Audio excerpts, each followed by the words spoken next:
All right, well, welcome back to another episode of Farmtastic CSA Cooking. My name is Tony, and I'll be your host and tour guide as we travel some of New Jersey's certified organic farms, collecting the ingredients of the season and bringing them to our friend Chef Kim of Jammin Crepes in Princeton, New Jersey.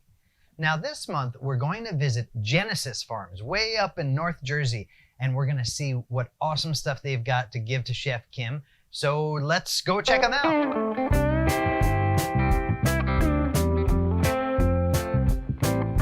Hi, my name is Mike Bakke. They call me the head gardener here at the CSG at Genesis Farm, which is located in Blairstown, New Jersey. We are solely a CSA. We have about 300 plus members, families that are with us during the summer season, and we also have a winter distribution that runs from first week of December through the last week of April. We do 15 acres of diversified vegetables.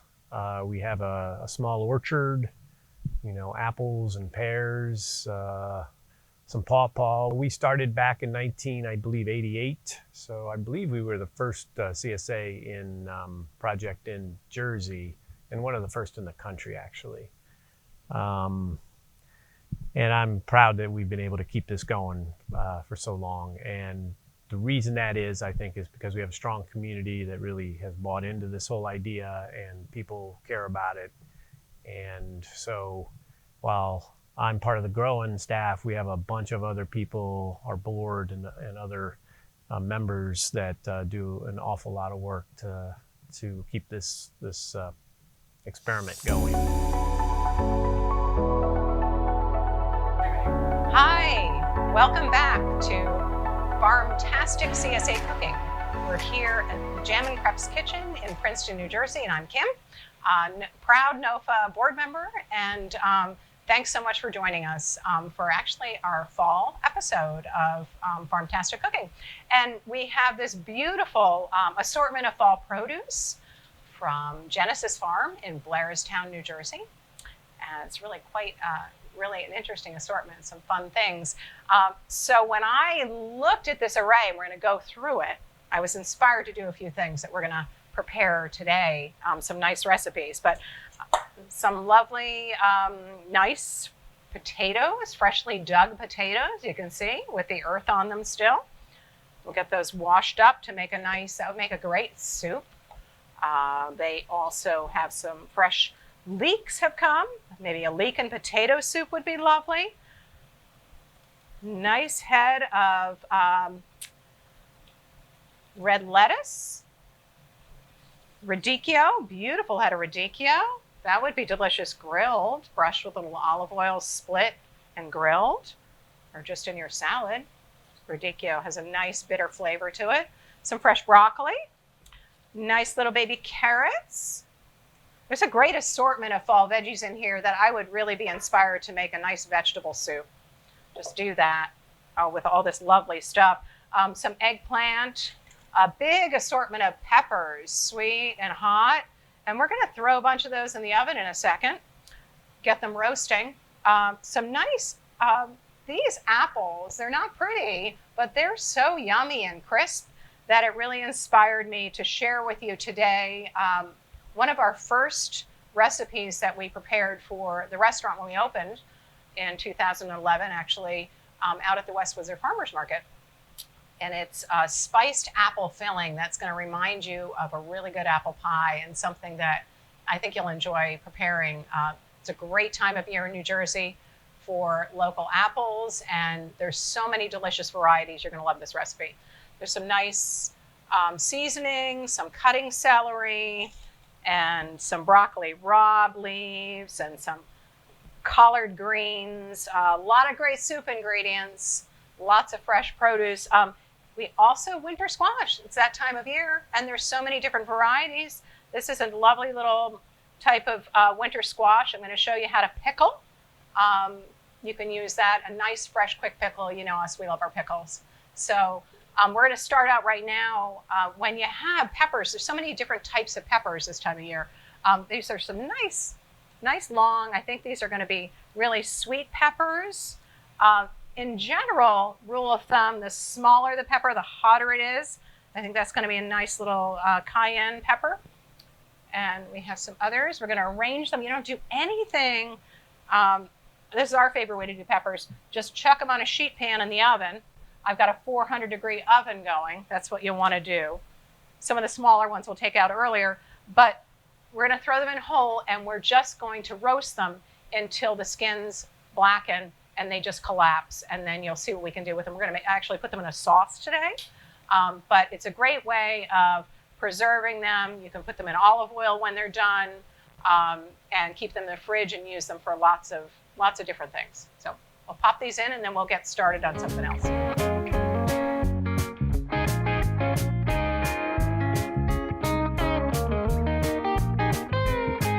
I'm standing in front of our little flock of chickens. These are layers, and we introduced the layers into the rotation, probably 7-8 years ago, and they're grazing actually on red clover that was frost seeded into some grains back in the spring.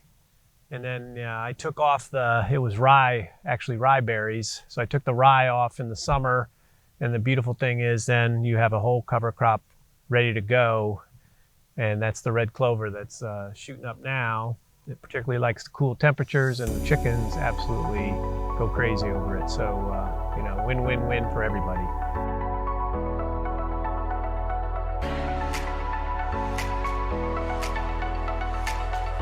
We have this nice winter squash.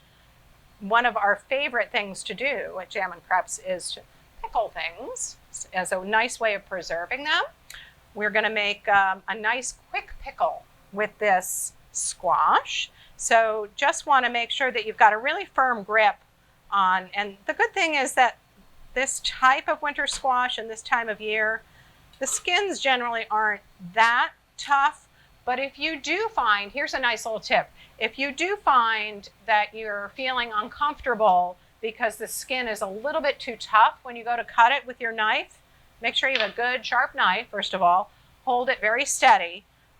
You can actually put the whole squash in the oven first, like a 375 oven, and just, you don't want to bake it, but you just long enough to soften up the exterior skin. It works really well, so try that if you're feeling like you don't have a handle on that, because sometimes the skin can be really tough. So we are now just scooping out the seeds here. I'm going to set those aside if you want to kind of put those in a colander and rinse them off and get rid of the membrane and have the little seeds, and toast those with a little olive oil, salt, and pepper, maybe some spices too, some garlic powder, paprika. You can make some seasoned squash seeds, can be a nice snack. But we are going to cut this up into little pieces and put it in our ball jar with a brine to pickle it. Now, what happens is we want little bits, just kind of like little bits like this.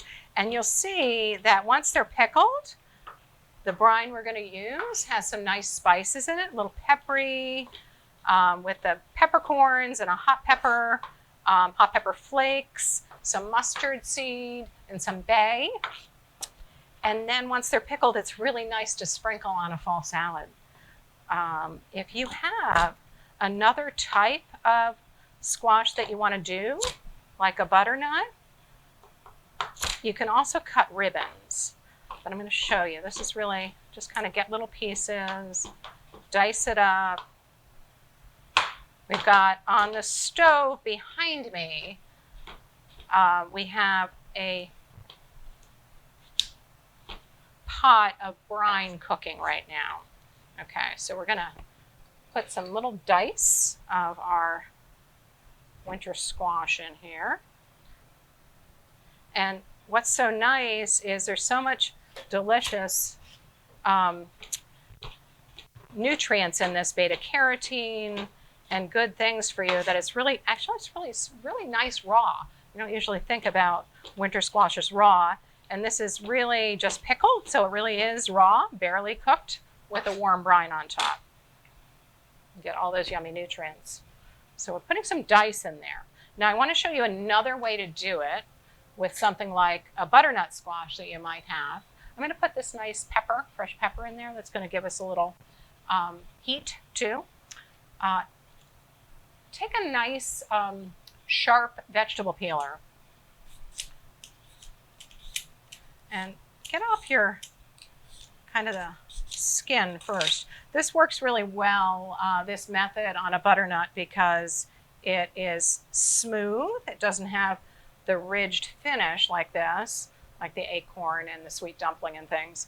And it has a nice long neck, so you can get some cool ribbons like this of the squash and put those into your jar. And when you have these ribbons that you do of the squash, that just looks really cool once it's pickled to add on salads or on a charcuterie platter or something like that. So we'll get some more of this going.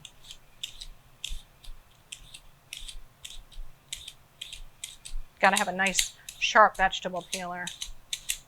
Get some nice ribbons of the squash and pop them in your jar. How beautiful the color of that squash is, right? So you want to just keep going, get your jar filled up, and we're going to put some peppercorns in there, whole peppercorns, a little more heat, some mustard seed, and a couple of bay leaves. Stick some bay leaves in here, all right? Okay, and I'll get some more of this because I want a full jar since I'm doing this. Get some of this going here. Okay.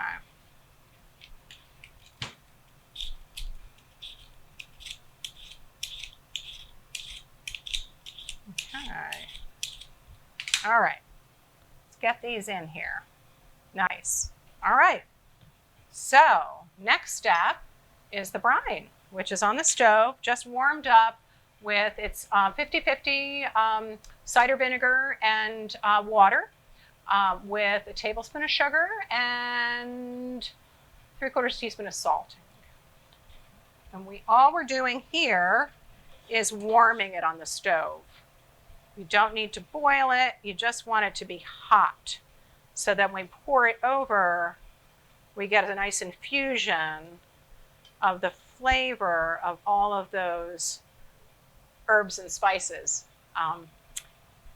into your squash. And you can see we put that nice fresh pepper, cayenne pepper from the farm in there too.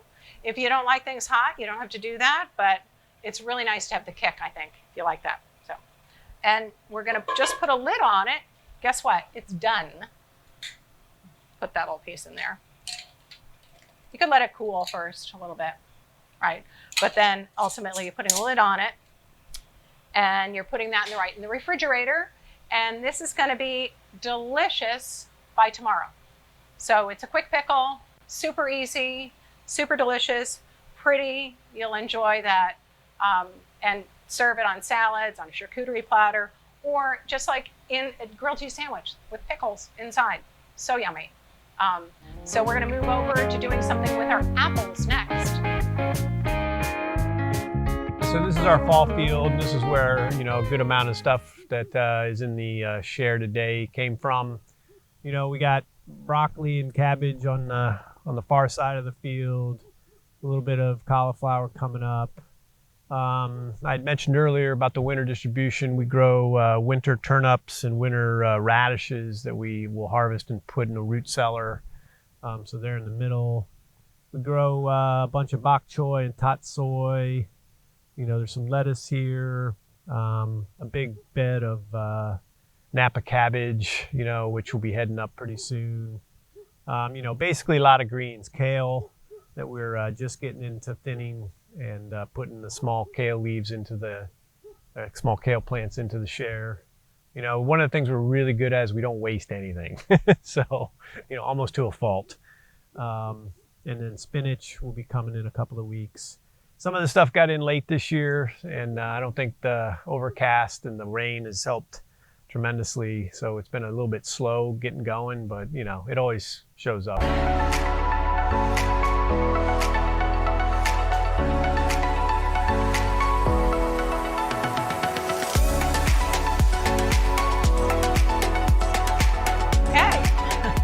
So it's apple time, and it's just a wonderful time for apples. This is a really cool heirloom variety of apple, and it's not beautiful, but it is delicious, and so it makes a great apple pie. One of the first things that we developed for our restaurant concept at the West Windsor Farmers Market for our crepes was a spiced apple filling with the local apples that we thought would be delicious in the crepes, and it's been popular ever since. It's our spiced apples. Just really takes advantage of the local apples. So this is a great tool to have for coring apples. We've washed these already, and just put it right through the center to get your core out, because you'll see we like to use the skins and all in this recipe because there's a lot of flavor in the skin and a lot of nutrition. So just wash your fruit first, get your cores out just like that. It's a really nice tool. It's a vegetable core, you know, kind of like usually used for, I don't know what it's used for. Can't even think right now, but I like it for apples. So just kind of get your cores out like this. And then actually what happens, it's so nice, and we save all of our cores. I'm going to show you because I did some earlier. We save all of our cores because the cores in the apples really have the most amount of pectin in them, and we save them because we cook them down to make our own fresh pectin for our strawberry jam and some of the other jams that we make, but strawberries in general we find require the most pectin to set up a nice jam. So save your outdoors and try that if you're interested in making strawberry jam in the spring when it's strawberry season. And if you do that, you can actually just freeze the pectin once you've made it to keep it until the strawberry time. That's what we do. Okay, so we're using this great vegetable corer to get our cores out of the center, and we're leaving our skins on. We've washed our apples. We're just going to cut them in half then, and we grate them on a box grater, just like this. Super easy. Just don't get your fingers. Or if you've got a food processor with a grating disc, that's super easy and quick too. That's usually what we use too, because of the volume that we make of these spiced apples. But this is a really easy way to do this at home. And this recipe that we'll have posted for you calls for 3 pounds of apples. That's kind of like maybe about a dozen apples or so, depending on the size. So it's not tons, but it's a good amount, and you're going to find lots of great, delicious, fresh apples this time of year at the farmers markets, and probably coming in one of your CSAs like Genesis Farm. So you get your apples together and all grated. And so you don't have to sit here and watch me do it. I've already done this for 3 pounds of apples. And this is what it looks like. And we have put the grated apples into a cheesecloth lined colander. Okay? And added just a tablespoon of sugar here to the 3 pounds of apples. And then we're going to add some spices, and we love the cinnamon and fresh nutmeg and cardamom. We add, and we like that spice mixture for our apples. So we're just going to mix that in here. And what we're doing is allowing the apples to rest. They've been in this cheesecloth lined colander for a little while and getting nice and juicy. The sugar that I put in a little earlier helps extract some of the juices, and the grating process kind of gets the juice going. What you do next then is collect your cheesecloth up like this and squeeze and get all this nice, oh my gosh, it smells so amazing, all these juices from the apples. And we're really just adding enough of that spice to kind of highlight and make it taste like a good apple pie, right? Like Grandma used to make. But Grandma doesn't have to make it, you can. So get all the much juice as you can out. Because what we're going to do next is put it in a pan on the stove. And we're going to get these juices nice and hot and then add the grated apples right into it and just cook them. Boil that juices, then we're going to add the grated apple in and just stir it up a little bit until these apples are cooked. Okay, so I'm going to set this aside and I'm going to take this out. So you've got almost what looks like a really, and it smells like apple cider, like a really yummy apple cider, spiced apple cider. I'm going to take a pot like this and just pour my juices in there.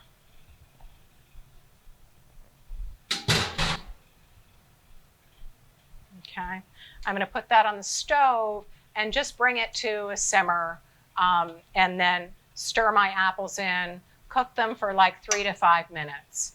That's what we're going to do next, okay? Okay, so we've got our apple juice on the stove that we've extracted from the grated apples.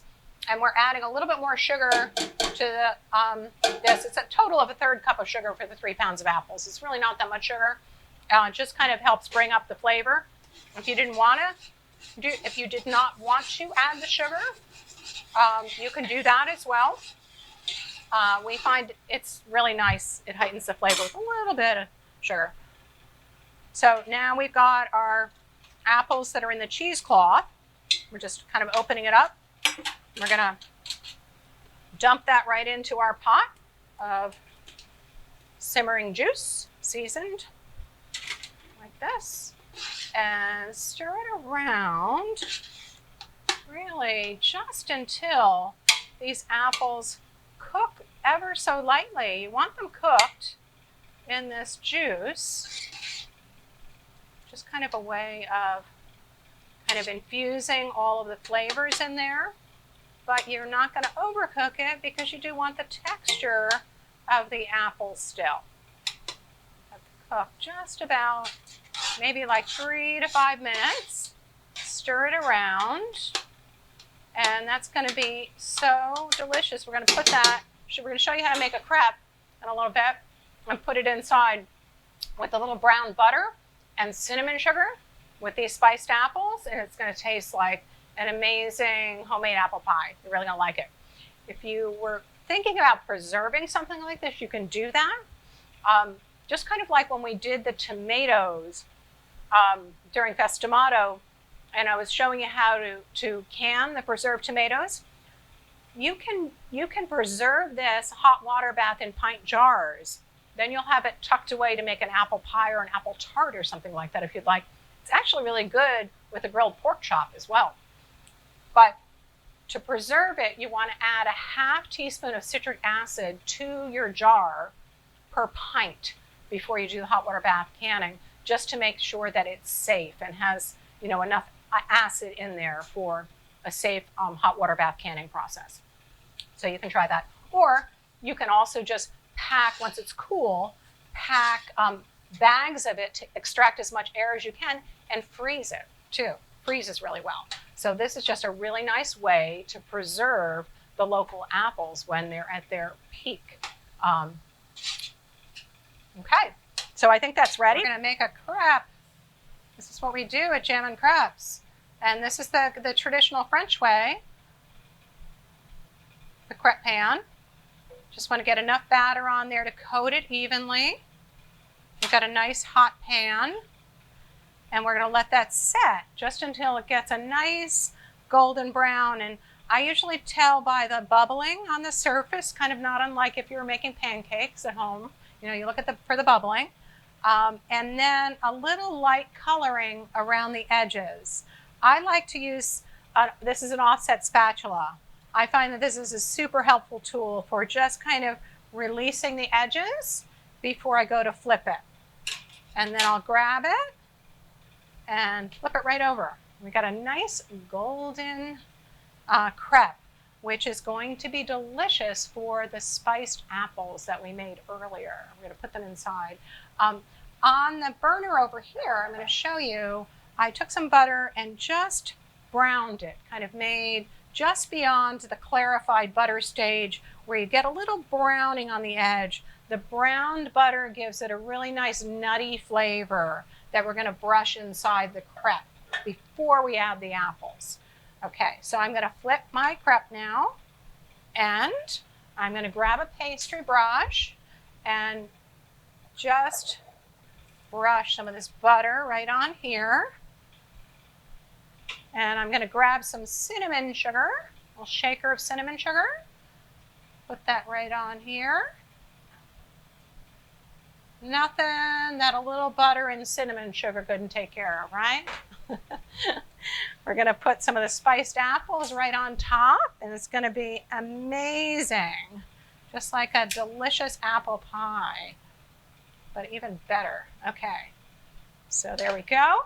And we're going to fold this right over into a delicious, toasty crepe. Yum. Flip that over, make sure everything's nice and warm. And that's how easy it is. And that's actually our apple toasty crepe that we sell at the Jammin Crepes restaurant. Super popular. We have large griddles that we make them on. They're 15-inch round, so they're bigger. But this is a great way for you to do this at home and enjoy your spiced apples. Thanks for joining us, and I know you're gonna love this. Here we go. We're in the our winter carrot field and our winter beets to my right. You know, like I had mentioned before about the winter pickup, so, you know, we grow a lot of stuff that we can put in the root cellar, and beets and carrots are a mainstay. What is today, the 5th, 6th? So in a couple weeks on October 17th, we're gonna have a harvest fest out here. So every year we do this third week October where, you know, the community, all our members come out and help us harvest these carrots. And it's quite extraordinary to have 50 to 100, 150 people out here helping you do a job that would take you and your crew, you know, a good week to do. We knock it out in about 3 to 4 hours on a Sunday with all the good energy from our members, and everybody has a really good time, you know, pulling up the carrots and topping them. And into the bag they go. Awesome. So we have this beautiful assortment of peppers we just chucked in the oven earlier, just until 400-degree oven. It took like maybe 15 minutes, but I would just check them because some of them are small. They blacken and blister pretty quickly. We are going to just skin them now, and I'll show you how to do that. It's super easy.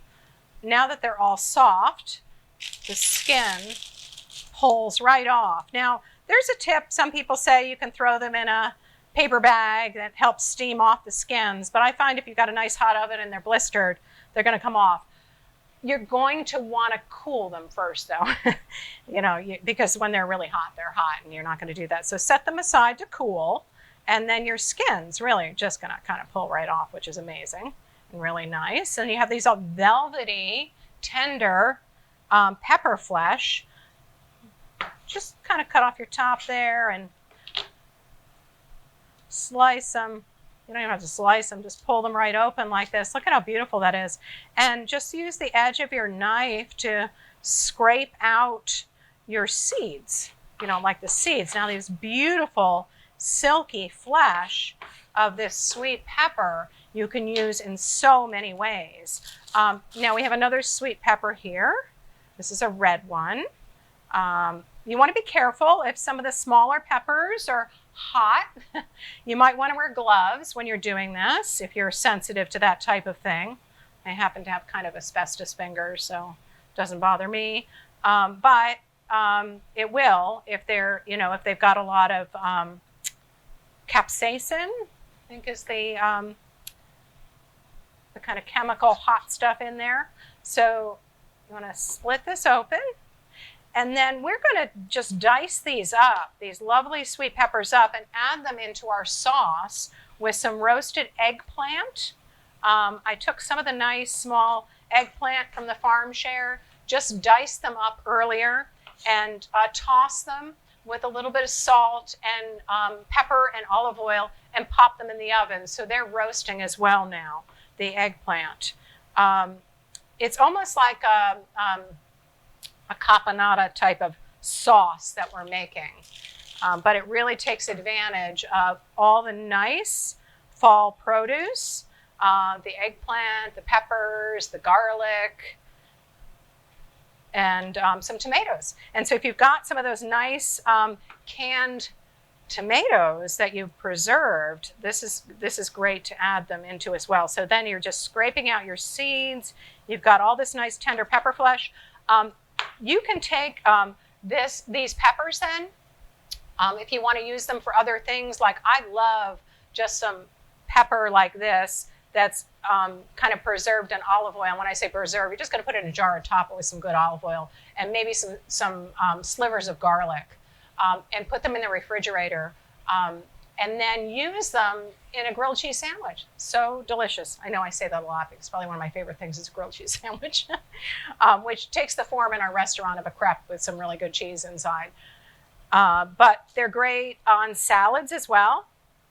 Just the roasting of these peppers brings out the sweetness, and it's a great way, again, to preserve them because fresh produce only lasts for so long. So it's really great to think about ways that you can extend the life of your produce, and that's what we really try to do in the Jammin Crepes kitchen. So if you cook the peppers, you're kind of cutting down on the time where they start to deteriorate if you don't cook them, right? And then you can freeze them once they're roasted as well, which is nice. Pack them in a jar with some olive oil, put them in the refrigerator and use them, or make them into a sauce like we're going to do right now with some of the roasted eggplant. We have some of the hot peppers here, like this one. The smaller the pepper, usually the hotter they are. I haven't really tried them, so I'm not sure how hot they are, but we're going to add them to our sauce because I do like a little heat, but I'll use more sweet peppers than hot peppers in our sauce. So we'll just kind of try to get the skin off this little hot one too. Sometimes the skins aren't too bad. You don't have to, worry about getting all of it off, but you'll see it really does kind of pull right off. And I'm going to slice this little hot one open too. And not many seeds in there, a few of them. Take those out, okay? I'm going to stack them right up like this and just chop them for our sauce. And it's going to be a really nice autumn flavored sauce that'll be delicious served over pasta, or spaghetti squash is a really good alternative too if you want to stay away from the carbohydrates in a pasta, but I love pasta. But spaghetti squash is great too. So you could use this over spaghetti squash. You could actually, it's a little bit like a caponata sauce. You could also have it room temperature with some olive oil drizzled on top and little croutons, little crostini bread. It's a little bit like a caponata. So those are the roasted pepper pieces that we're going to add into our sauce. Okay, and so we're going to head over to the stove and just start the sauce with a little bit of olive oil, some onion, and some minced local garlic as well that came in the share.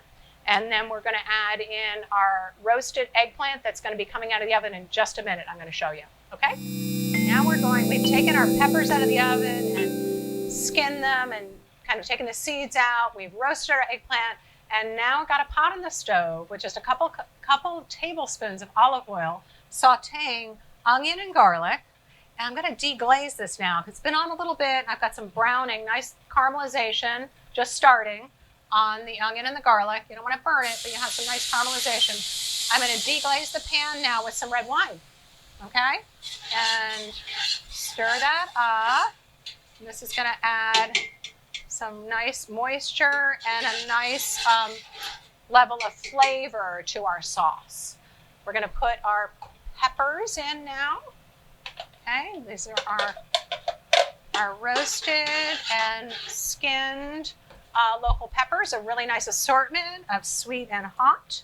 And we're going to add in our roasted eggplant. So we just took the local eggplant and We seasoned it with some salt and pepper and olive oil and just roast it in the oven. Why I like to do it this way is because it holds its shape. You'll see.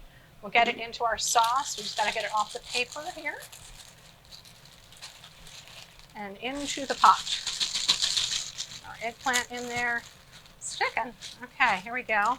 Get that all in there. And that eggplant now too is going to absorb all that delicious flavor from the wine and the olive oil and the peppers and the garlic. So we'll get this all mixed up together.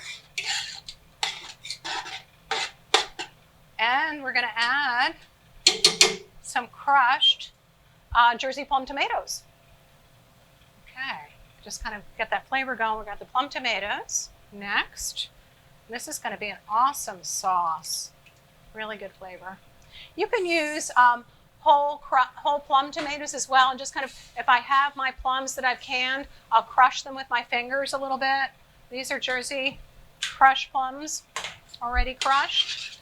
We're going to stir this in and bring up the heat. Kind of get it simmering a little bit.